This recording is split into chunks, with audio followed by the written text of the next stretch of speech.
আজকের লেসনে আমরা বেশ কয়েকটা টুলসের কাজ শিখব। আমরা আগের লেসনে বেশ কয়েকটা টুলসের কাজ শিখেছিলাম। আমরা আগের লেসনে এই কয়েকটা টুলের কাজ শিখেছিলাম। আমরা ইরেজার টুল, সিজার টুল এবং নাইফ টুলের কাজ শিখেছিলাম। এবং আজকের লেসনে আমরা এর পরের টুলসগুলোর কাজ শিখব, যেমন রোটেট টুল, রিফ্লেক্ট টুল, উইক টুল, ফ্রি ট্রান্সফর্ম টুল, শেপ বিল্ডার টুল। এই টুলসগুলোর কাজ আজকের লেসনে আমরা শিখব। তো এইটা হচ্ছে আমরা আগের লেসনে শিখেছিলাম এবং এরপরে রয়েছে হচ্ছে আমাদের এই টুলসটা। এইটা হচ্ছে রোটেট টুল, এটা শর্টকাট হচ্ছে আর। তো আমরা যদি এখানে একটু ক্লিক করে ধরে রাখি এবং দেখতে পাচ্ছি এটা হচ্ছে আমাদের রোটেট টুল এবং তার নিচে হচ্ছে রিফ্লেক্ট টুল রয়েছে। রিফ্লেক্ট টুলের শর্টকাট হচ্ছে ও। এখন রোটেট টুলের কাজ হচ্ছে যে কোনো কিছুকে রোটেট করা। তো আমরা একটু দেখি যে কিভাবে রোটেট করে। আমি এখানে একটা ইলিপস নিব। আমি এখান থেকে ইলিপসে আসলাম এবং এখান থেকে শিফট অল্টার ধরে একটা ইলিপস ড্র করলাম, যাতে করে একটা নির্দিষ্ট রেশিও অনুযায়ী এটাকে ড্র করে। এবং আমি কন্ট্রোল অল্টার ধরে একটু একটু একটু জুম করে নিব। এবং এখন আমি এখানে আরেকটা শেপ ড্র করব। তো সেই জন্য আমি পেন টুলে আসবো। পেন টুলে আসলাম এবং এখান থেকে আমি একটা শেপ ড্র করব। এটাকে এখানে ক্লিক করলাম এবং এটা এই পর্যন্ত থাকবে এবং এটা আমাদের এই পর্যন্ত থাক। এবং এখন আমরা এটা একটু এদিক নিয়ে আসব এবং এখন আমরা এইটাকে রোটেট করতে চাচ্ছি। তো এটাকে রোটেট করার জন্য আমরা এটা সিলেক্ট করব এবং এখন আমরা এখানে এসে একটা ক্লিক করব এবং এখানে ক্লিক করার পরেই কিন্তু আমরা দেখতে পাচ্ছি আমাদের সামনে আর একটা পয়েন্টার চলে এসেছে। তো এই পয়েন্টারটা আমরা ধরে এইখানে নিয়ে আসবো, যেহেতু আমরা এইটার সাথে এইটাকে আমরা রোটেট করব। তো আমি এইটার মিডলে এসে এটাকে জাস্ট ছেড়ে দিব। ছেড়ে দেওয়ার পর আমাদের সামনে এরকম একটা ইন্টারফেস চলে আসবে এবং এখন আমরা এই প্রিভিউতে যদি একটু ক্লিক করি তাহলে এটা প্রিভিউটা উঠাই দিলাম এবং আমরা যদি আবার প্রিভিউতে ক্লিক করি তাহলে এটা আমরা প্রিভিউ দেখতে পাচ্ছি। এখন আমরা কি এটাকে কপি করব নাকি এইখানে যে শেপটা ছিল সেইটা এখানে রাখবো? তো আমরা এখানে এটাকে কপি করব, তাহলে এইখানে যেটা ছিল সেটা এখানে একটা কপি হবে। তো আমি যদি এখানে কপিতে ক্লিক করি তাহলে এটা একটা কপি হলো এবং এখন আমরা আবার এই যে এখানে এসে এটাকে ধরবো, এখানে ধরে জাস্ট আবার সেন্টারে ছেড়ে দিব এবং এখন আমরা আবার কপিতে ক্লিক করব এবং এখন আমরা কন্ট্রোল ডি দিব, তাহলে এটা ডুপ্লিকেট হবে। আপনি ধরেন একটা কাজ একবার করলেন, তারপর কন্ট্রোল ডি দিলে এটা ডুপ্লিকেট হতে থাকবে। তো আমি কন্ট্রোল ডি দিলাম, তাহলে এটা ডুপ্লিকেট হয়ে গিয়েছে। তো এখন আমরা ডুপ্লিকেটের ব্যাপারটা যদি আবার একটু দেখি, ধরেন আমি এখানে একটা রেক্টেঙ্গুলার নিব। আমি একটা রেক্টেঙ্গুলার নিলাম এবং এটাকে আমি শিফট ধরে একটা কপি করব। এটাকে আমি কপি করলাম এবং এখন আমি কন্ট্রোল ডি যদি দেই তাহলে কি হবে, এই যে এখান থেকে এইটার যে দূরত্বটা বা আমি যেভাবে কপি করেছি সেটা সেভাবে করেই আবার পেস্ট হবে। আমি যদি আবার কন্ট্রোল ডি দেই এটা আবার পেস্ট হবে। কন্ট্রোল ডির কাজ হচ্ছে ডুপ্লিকেট করা। তো এখন আমরা হচ্ছে রোটেট টুলের কাজ দেখলাম। আমরা এটাকে একটু কেটে দেই এবং তারপর যদি আমরা আবার এখানে একটু ক্লিক করে ধরি, তারপর দেখতে পাচ্ছি হচ্ছে রিফ্লেক্ট টুল। রিফ্লেক্ট টুলের শর্টকাট হচ্ছে ও। এখন রিফ্লেক্ট টুলের কাজ হচ্ছে যে কোনো কিছুকে রিফ্লেক্ট করা। আমি এখান থেকে আবার সিলেকশন টুলে আসবো এবং এখান থেকে আমি আবার পেন টুলে আসবো। পেন টুলে এসে আমি একটা শেপ ড্র করি। আমি এটাকে এই পর্যন্ত রাখলাম এবং এখন আমি কন্ট্রোল আর দিয়ে রোলারটা নিয়ে আসলাম এবং এখানে আমি জাস্ট এখানে একটা রোলার দিয়ে দিলাম এবং এখন আমি চাচ্ছি এই যে আমি এই সাইডে যে শেপটা ড্র করছি আমি এই শেপটাকে এই সাইডে সেমভাবে কপি করতে চাচ্ছি। তো সেইটা করার জন্য আমরা আবার এখানে রোটেট টুলে আসবো এবং এখান থেকে রিফ্লেক্ট টুলে ক্লিক করব এবং এখান থেকে আবার আমরা এই পয়েন্টারটাকে অল্টার ধরে এইখানে নিয়ে আসবো। এখানে এসে আমরা জাস্ট ছেড়ে দিব এবং এইখানে আমরা কি করতে চাচ্ছি, এটা কি হরিজন্টালি নিতে চাচ্ছি নাকি ভার্টিক্যাল নিতে চাচ্ছি, কিভাবে নিতে চাচ্ছি, নাকি অ্যাঙ্গেল করে নিতে চাচ্ছি। তো আমরা যেহেতু এই সাইড থেকে এইটাকে কপি করব, তো সেই ক্ষেত্রে ভার্টিক্যাল যেভাবে আছে সেভাবেই থাকবে। এখানে আমরা প্রিভিউ দেখতে পাচ্ছি। তো আমরা এখান থেকে কপি দিব, তাহলে দেখতে পাচ্ছি এটা কিন্তু কপি হয়ে গেছে। আমরা একটু যদি সরাই দেখি, আচ্ছা আমরা এটাকে একটু ডিলিট করে দিই, একটু ডিলিট করে দিলাম, তাহলে দেখতে পাচ্ছি এটা কিন্তু এই সাইডে যেমন ছিল ঠিক তেমনই এই সাইডেও কিন্তু একটা কপি হয়ে গিয়েছে। এভাবে করে আপনারা যে কোনো কাজ এক সাইড করে আর এক সাইড যদি সেম থাকে তাহলে আপনারা কিন্তু খুব সহজেই রিফ্লেক্ট টুল ব্যবহার করে কাজটা কপি করতে পারবেন। এবং আমরা এটাকে একটু ডিলিট করে দেই এবং তারপর আমরা দেখতে পাচ্ছি আমাদের এই টুলসটা আছে। আমরা যদি এখানে একটু ক্লিক করে ধরে রাখি দেখতে পাচ্ছি স্কেল টুল। স্কেল টুল আমাদের ওরকম দরকার হয় না এবং তারপর হচ্ছে শেয়ার টুল, তারপর রিশেপ টুল। আমাদের এখানে রিশেপ টুলটা এরকম দরকার হয় না, যদি দরকার হয় আমরা কাজের সময় দেখব। তো এখন হচ্ছে আমাদের শেয়ার টুলটা দরকার হয়, আমরা শেয়ার টুলের কাজটা একটু দেখব। তো আমি এখানে একটা শেপ ড্র করে নিয়েছি, আমি এখানে একটা শেপ ড্র করলাম এবং আমরা আবার এই টুলে এসে ক্লিক করব এবং এখান থেকে শেয়ার টুলে ক্লিক করব এবং এখান থেকে আমি যাচ্ছি শেপটাকে বাঁকাইতে। তো আমরা যদি এখান থেকে জাস্ট এই দিক ড্র করি তাহলে দেখতে পাচ্ছি শেপটা কিন্তু বাঁকতেছে, এভাবে করে বেঁকা হইতেছে। তো আমাদের অনেক সময় দরকার হবে এরকম শেপ বাঁকানোর জন্য, তখন আমরা এই শেয়ার টুলটা ব্যবহার করে খুব সহজেই কিন্তু এই শেপটাকে বাঁকাইতে পারবো। এবং এটাকে আমরা একটু কেটে দেই। তারপর দেখতে পাচ্ছি আমাদের রয়েছে হচ্ছে এই টুল, এইটা হচ্ছে উইক টুল। আমরা যদি এখানে একটা ক্লিক করে ধরে রাখি দেখতে পাচ্ছি উইক টুল। উইক টুলের শর্টকাট হচ্ছে শিফট ডাব্লু এবং উইক টুলের মধ্যে আরও বেশ কিছু টুল রয়েছে যেমন ওয়ার্প টুল এবং আরও অনেকগুলো টুলস কিন্তু রয়েছে। তো আমরা এগুলোর কাজ একটু দেখি। আমি এখানে একটা লাইন ড্র করি, আমি এখান থেকে একটা লাইন নিব এবং এটাকে আমরা স্টক দিয়ে দিব। আমি এখান থেকে এটাকে ফিল এবং এটাকে আমি স্টক দিয়ে দিলাম এবং এটা স্টকটা আমি একটু বাড়াবো, আমি 2 পিটি দিয়ে দিলাম। এবং এখন আমরা আবার এই উইক টুলে আসবো, এখানে উইক টুলে আসলাম এবং আমি কন্ট্রোল অল্টার ধরে এটাকে একটু জুম করে নিব এবং আমি যদি এখানে একটা ক্লিক করে এই দিক টান দেই তাহলে দেখতে পাচ্ছি এটা কিন্তু মোটা হচ্ছে। তো আমাদের টি শার্ট ডিজাইন করার সময় অনেক ইফেক্ট দেওয়ার দরকার হইতে পারে, তো তখন আমরা এই টুলসটা ব্যবহার করে খুব সহজেই কিন্তু ইফেক্ট দিতে পারবো। তো ধরেন আমি এখানে আরও চেকন করতে যাচ্ছি, তো চেকন করার জন্য আমি এটাকে এই পর্যন্ত রাখলাম, তাহলে দেখতে পাচ্ছি এটা কিন্তু চেকন হয়ে গিয়েছে। এবং এখন আমি যদি চাই যে মাঝখানে আবার কিছু একটা করব, আমি এখানে একটা পাতে ক্লিক করব এবং এখান থেকে কিন্তু আমি আমার এটাকে কাস্টমাইজ করতে পারবো।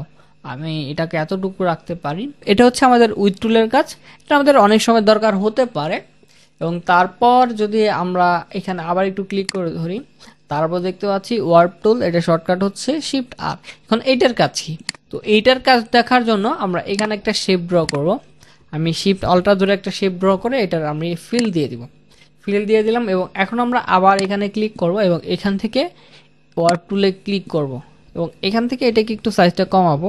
আচ্ছা এই সাইজটা কমবে না, তো সেই ক্ষেত্রে আমরা এটাকে একটু বড় করে দিতে পারি, বড় করে দিলাম এবং এখন আমরা আবার এই টুলসে আসবো এবং এখান থেকে দেখেন আমরা একটা ইফেক্ট দিতে পারতেছি। অনেক সময় আমাদের এরকম দরকার হতে পারে, তো তখন আমরা এগুলোর খুব সহজে ব্যবহার করে ইফেক্টগুলো দিতে পারবো। এবং তারপর যদি আমি আবার এখানে একটা শেপ নিই, এখানে একটা শেপ নিলাম এবং এখান থেকে আবার আমি এখানে ক্লিক করে ধরবো এবং এইটাই যদি আমরা একটা ক্লিক করি এইটাও আর একটা ইফেক্টের মতো, আমরা দেখতে পাচ্ছি এটাও আর একটা ইফেক্টের মতো। এবং আমরা এখানে আরও কয়েকটা শেপ দেবো, আমরা সবগুলা ইফেক্টের কাজই দেখব। এটাকে আমি একটু অল্টার ধরে কপি করে নিচ্ছি কয়েকটা, আমি 4টা কপি করলাম এবং এটাকে আমরা এখন সিলেক্ট করব। সিলেক্ট করে আমরা আবার এখানে ক্লিক করব এবং এখান থেকে পোকার টুল এখানে ক্লিক করব এবং এখানে জাস্ট আমরা যদি এইভাবে ড্র করি তাহলে দেখতে পাচ্ছি পোকার টুল দিয়ে কিন্তু এইভাবে করে ইফেক্ট আসতেছে। এবং এখন তারপর আমরা এখানে যদি আবার একটা ক্লিক করি, এখান থেকে আবার আমরা এখানে একটা ক্লিক করব এবং এখান থেকে যদি এই টুলে ক্লিক করি এবং এইটার ইফেক্ট কিন্তু আবার আলাদা, এটার ইফেক্ট আলাদা। এবং তারপর যদি আমরা এটাকে একটু ধরি আবার এখানে এসে আবার ক্লিক করব এবং এখান থেকে যদি এই ইফেক্টটা দেখতে চাই যে এই ইফেক্টের কাজ কি, তো দেখতে পাচ্ছি এই ইফেক্টের কাজ হচ্ছে এরকম। এবং তারপর যদি আমরা এটাকে একটু দেখি এবং আমরা এখান থেকে আমরা এটাকে দিতে পারি এবং এটা আমরা দেখতে পারি এই ইফেক্টের কাজ কেমন। তো দেখতে পাচ্ছি এই ইফেক্টের কাজ হচ্ছে এরকম। এবং আমরা এখানে আর একটা শেপ ড্র করে নিচ্ছি এবং তারপর আমরা আবার এখানে একটা ক্লিক করব এবং এই টুলসে আমরা একটা ক্লিক করব। এখান থেকে আমরা ইফেক্টটা দেখতে পারি যে এই টুলসের ইফেক্ট আসলে কেমন বা এটা কিভাবে কাজ করে। তো দেখতে পাচ্ছি এটার কাজ হচ্ছে এরকম। তো আমরা দেখলাম উইক টুলের কাজ কি এবং উইক টুলের মধ্যে যে টুলসগুলো আছে ওইগুলোর ইফেক্ট কোনটায় কিভাবে কাজ করে। তো আমরা এগুলাকে এখন একটু ডিলিট করে দিচ্ছি এবং এখন আমরা ফ্রি ট্রান্সফর্ম টুলের কাজ শিখবো। তো আমরা এটাকে ক্লোজ করে দিচ্ছি, এটা আমাদের আর দরকার নাই। আমরা এই একটা ফাইল আপনাদের জন্য ওপেন করে রেখেছি এবং এখন আমরা ফ্রি ট্রান্সফর্ম টুলের কাজ শিখব। তো এই টুলের পরে হচ্ছে আমাদের এই যে ফ্রি ট্রান্সফর্ম টুল এইটা, তো আমরা এখানে একটু ক্লিক করে ধরে রাখবো। তো এখানে দেখতে পাচ্ছি ফ্রি ট্রান্সফর্ম টুল, এটা শর্টকাট হচ্ছে ই এবং এর নিচে আরেকটা টুল আছে। তো এখন আমরা ফ্রি ট্রান্সফর্ম টুলের কাজ দেখবো। তো তার জন্য এখানে একটা লাইন ড্র করব, আমি এখান থেকে একটা লাইন এখানে ড্র করলাম এবং আমরা এটার স্ট্রোক দিয়ে দিব। আমরা এখান থেকে এই কালারটা ফিল হয়েছে এবং এখান থেকে আমরা এটাকে স্টক দিয়ে দিব এবং স্টকের সাইজটা আমরা একটু বাড়ায় দিব, আমরা এতটুকু রাখতে পারি এবং এখান থেকে আমরা এই স্টকটাকে আর একটা কপি করব, কন্ট্রোল সি এবং কন্ট্রোল এফ। তাইলে আমরা কন্ট্রোল সি দিয়ে কপি করলাম এবং কন্ট্রোল এফে হচ্ছে এইটাই আমাদের সবার উপরের লেয়ারে পেস্ট হলো। তো এখান থেকে আমি এটার সাইজটা একটু কমাই দিব এবং এখানে আমি কালারটা একটু চেঞ্জ করে দেবো আমাদের বোঝার সুবিধার্থে। তো আমি ধরেন এই কালারটা দিয়ে দিলাম এবং এখান থেকে আমি এটাকে আরেকটু কমাই দিব, আমরা এতটুকু রাখতে পারি, এতটুকু রাখলাম এবং এখন আমরা এইটা সিলেক্ট থাকা অবস্থায় স্টকে ক্লিক করব এবং এখান থেকে ড্যাশ লাইনে একটা ক্লিক করে দিব এবং এখান থেকে আমরা এটাকে গ্যাপটা 8 পিটি দিয়ে দিতে পারি, এটা 8 পিটি এবং আমরা যদি এখন আবার এই সাইডে ক্লিক করি তাহলে এটা 8 পিটি হয়ে গিয়েছে। আর আপনারা আপনাদের মতো এটাকে কাস্টমাইজ করে নেবেন এবং এখন আমি দুটোকে ধরবো, ধরে অবজেক্টে যাব এবং এখান থেকে আমরা এটাকে ভেঙে দিব। তো ভাঙার জন্য আমরা এক্সপ্যান্ড অ্যাপিডেন্স এবং আমরা এটাকে আবার ধরবো, ধরে আমরা আবার অবজেক্টে যাব, এখান থেকে এক্সপ্যান্ড, তারপর ওকে। তাহলে এই দুইটা ভেঙে গিয়েছে এবং এটার কালারটা এখন আমি যদি হোয়াইট দিয়ে দিই তাহলে আমাদের বোঝা ভালো হবে। এবং এখন এই দুটাকে আমি ধরে কন্ট্রোল দিতে গ্রুপ করে ফেলবো এবং এখন হচ্ছে আমাদের ফ্রি ট্রান্সফর্ম টুলের কাজ। তো তার জন্য এখন আমরা আবার ফ্রি ট্রান্সফর্ম টুলে আসবো, অবশ্যই এটা আমাদের সিলেক্ট থাকতে হবে এবং এখান থেকে আমরা এই যে যেটা দেখতে পাচ্ছি এইটা দিয়ে এইটাকে রোটেট করতে পারবো, এটাকে এইভাবে রোটেট করতে পারবো এবং আমরা কন্ট্রোল জেড একটু ব্যাগে যাচ্ছি। আমরা তারপরে যদি এটা দেখি তাহলে এইটাতে হচ্ছে আমরা এই যে যদি এখানে ক্লিক করি তাহলে দেখতে পাচ্ছি এটা হচ্ছে রোডের মতো হচ্ছে। এইভাবে করে আমরা রোড তৈরি করতে পারবো, অথবা আমাদের ডিজাইন করার সময় অনেক ধরনের শেপ এইভাবে ব্যবহার করার দরকার হতে পারে, তো তখন আমরা এই টুলসটা ব্যবহার করে এভাবে করতে পারি। এবং আমরা আবার যদি এটাকে একটু ধরি, আবার যদি আমরা ফ্রি ট্রান্সফর্ম টুলে ক্লিক করি এবং দেখতে পাচ্ছি এখানে আরেকটা টুল আছে, তো এটার টুলের কাজ হচ্ছে ফ্রি রিস্টোর। ফ্রি রিস্টোর টুলের কাজ হচ্ছে যে কোনো এক সাইডকে সরানো, আমরা প্রত্যেকটি সাইড ধরে ধরে সরাইতে পারবো। তো আমরা দেখলাম যে ফ্রি ট্রান্সফর্ম টুল দিয়ে আমরা খুব সহজেই কিন্তু এরকম রোডের মতো যে শেপগুলো আছে সেগুলো দিতে পারবো, বা আমাদের ডিজাইন করার সময় কখনো এই ফ্রি ট্রান্সফর্ম টুলের দরকার হতে পারে। তো এখন আমরা ফ্রি ট্রান্সফর্ম টুলের কাজ দেখলাম, এটাকে আমরা কেটে দিচ্ছি এবং এখন আমরা শেপ বিল্ডার টুলের কাজ দেখব।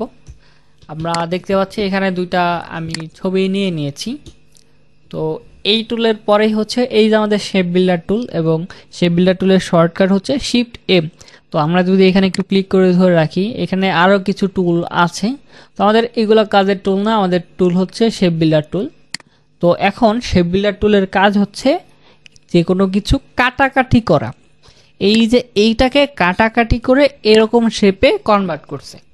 তো আমরা আজকে দেখব যে এই শেপটাকে আমরা কাটাকাটি করে কিভাবে এই রকম শেপে বা কালারে কনভার্ট করতে পারি।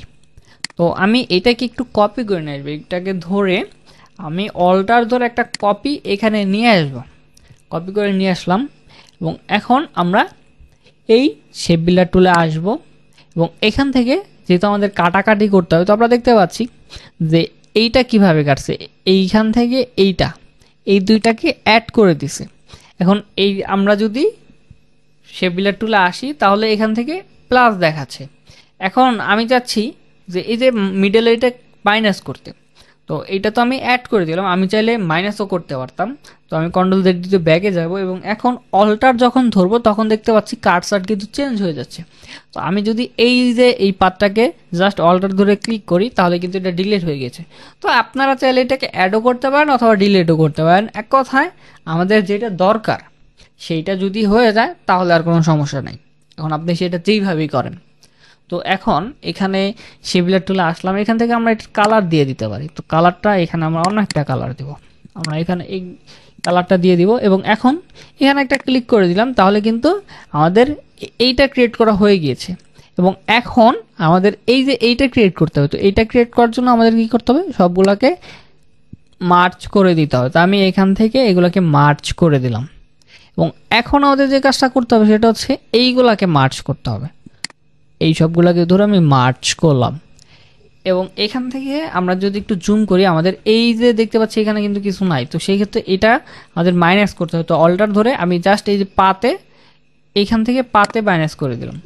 এবং তারপর দেখতে পাচ্ছি এই যে এখানে আমাদের মাইনাস করতে হবে, তো আমি অল্টার ধরে জাস্ট পাতে ক্লিক করলাম। এবং তারপর যদি দেখি এইটা এখানে আমাদের মাইনাস করতে হবে, তো আমি অল্টার ধরে জাস্ট পাতে ক্লিক করব। পাতের বাইরে ক্লিক করলে কিন্তু হবে না। এবং এখন আমরা এই যে এইটা নিব। তো এটা নেওয়ার জন্য আমরা এখানে একটা ক্লিক করব এবং এইটা ক্রিয়েট করার জন্য আমরা এখান থেকে এই পর্যন্ত আনলাম। এবং তারপর আমরা এইখানে একটা ক্লিক করব এবং এই দুটাকে মার্জ করে দিব। দুটাকে মার্জ করলাম, এই দুটাকে মার্জ করলাম এবং এইটাকে মার্জ করলাম। তাহলে কিন্তু আমরা দেখতে পাচ্ছি এইটা দিয়ে এরকম শেপ ক্রিয়েট করলাম। এবং এখন আমাদের এগুলোকে কালার করলেই হয়ে যাবে। তো আমি এগুলোকে কালার করে নেব। তো তার জন্য আমি এটাকে একটু সিলেক্ট করব এবং এখান থেকে আমরা দেখতে পাচ্ছি এখানে দুইটা কালার আছে, একটা হচ্ছে স্টক, একটা হচ্ছে ফিল। আমরা এই সবগুলোকে ধরে এখান থেকে অবজেক্টে আসব, এক্সপ্যান্ড, তারপর আমরা ওকে দিয়ে দিব। তাহলে এগুলো ভেঙে যাবে এবং এখন আমাদের কালার চেঞ্জ করতে সুবিধা হবে। তো এখন আমরা আবার এটাকে ধরে রাইট বাটনে ক্লিক এবং আনগ্রুপ, এবং এখন আমরা এটার কালারটা চেঞ্জ করতে পারবো খুব সহজে। এটা আমরা দিয়ে দিলাম আইড্রপার টুল দিয়ে এবং আমরা এটাকেও রাইট বাটনে ক্লিক করে আনগ্রুপ করব। আমরা একটু আনগ্রুপ করে নিচ্ছি এবং আমরা এখন এটার কালারটা দিয়ে দিচ্ছি এখান থেকে। এবং এটাকে সিলেক্ট করে আমরা শর্টকাট ব্যবহার করব আই দিয়ে আমরা আইড্রপার টুল, আবার আমরা মুভ টুলে আসলাম এবং এটাকে আমরা একটু আনগ্রুপ করে নিব। আনগ্রুপ করে আমরা এখান থেকে এটার কালারটা দিয়ে দিব এটা, এবং এইটাকে আমরা আবার আনগ্রুপ করে ফেলবো এবং এটাকে আমরা এই কালার দিয়ে দিব। এবং এটাকে আমরা ধরে রাইট বাটনে ক্লিক আনগ্রুপ, এবং আমরা এটাকে ধরে আবার এই কালারটা দিয়ে দিব এবং এটাকে আমরা ধরে এখান থেকে এই কালারটা দিয়ে দিব। এবং আমরা এখান থেকে এটা রাইট বাটনে ক্লিক করে আবার আনগ্রুপ এবং এটাকে আমরা আনগ্রুপ করে নিব। আচ্ছা, এটা আনগ্রুপ অবস্থায় আছে। আমরা এখান থেকে এটার কালার হচ্ছে এইটা এবং এইখান থেকে এটার কালার হচ্ছে এইটা। তো আমরা দেখতে পাচ্ছি আমরা শেপ বিল্ডার টুল দিয়ে খুব সহজেই এই শেপ থেকে এই শেপে এটাকে কনভার্ট করে ফেলেছি। আচ্ছা, আমি এটাকে একটু ছোট করে রাখি। এটা তো আমরা এইখান থেকে এটাকে ক্রিয়েট করে দেখলাম। এবং এখন শেপ বিল্ডার টুলের কাজ যেহেতু কাটাকাটি করা, তো ধরেন আমি এখানে একটা শেপ নিব। আমি এখানে একটা শেপ নিলাম এবং এখানে আমি আর একটা শেপ পেলাম, দুইটা শেপ নিলাম এবং এই দুইটাকে আমি একটু স্টক করে দিচ্ছি, স্টক করে দিলাম। এবং এখন আমরা শেপ বিল্ডার টুলে আসবো। এখান থেকে আমরা জাস্ট এখানে যদি অল্টার ধরে ক্লিক করি তাহলে দেখতে পাচ্ছি এটা কিন্তু কেটে যাবে। এবং আমরা কন্ট্রোল জেড দিয়ে একটু ব্যাগে যাই এবং এখান থেকে আমরা চাইলে এই দুইটাকে মার্জ করে দিতে পারি, তাহলে কিন্তু এটা চলে যাবে। এবং আমরা তাহলে এই দুইটাকেও কিন্তু মার্জ করতে পারি বা যোগ করতে পারি। আমরা ক্লিক করলাম, তাহলে দেখতে পাচ্ছি এটা কিন্তু অ্যাড হয়ে গিয়েছে। তো এটাই হচ্ছে আমাদের শেপ বিল্ডার টুলের কাজ। আশা করি বুঝতে পেরেছেন যে রোটেট টুলের কাজ কি, রিফ্লেক্ট টুলের কাজ কি, উইথ টুলের কাজ কি, শেয়ার টুলের কাজ কি, ফ্রি ট্রান্সফর্ম টুলের কাজ কি এবং শেপ বিল্ডার টুলের কাজ কি। আর যদি বুঝতে কোনো সমস্যা হয় আমাদের সিক্রেট গ্রুপে পোস্ট করবেন, ওইখান থেকে আমি আপনাদের সমস্যাগুলো সমাধান করে দিব।